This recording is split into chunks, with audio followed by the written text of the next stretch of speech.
Yavaşça şuraya uzun. Dikkatli bir şey. Al şunu. Hadi bak gel. Bak tutuyorum ben arkanı. Sen uzan hadi.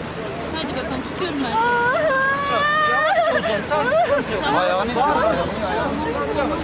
Tamam. Şöyle mi? Yavaş bak. Dikkatli ben kapıyı açacağım. Baş şuradan düşmesin abi. İçi buradan düşsün.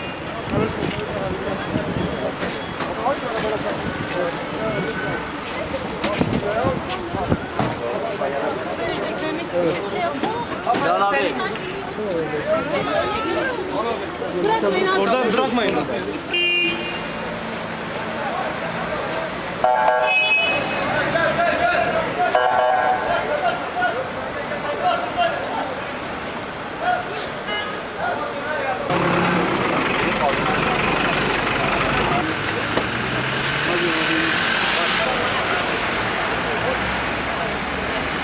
Ya çok buraya nereye gidiyor?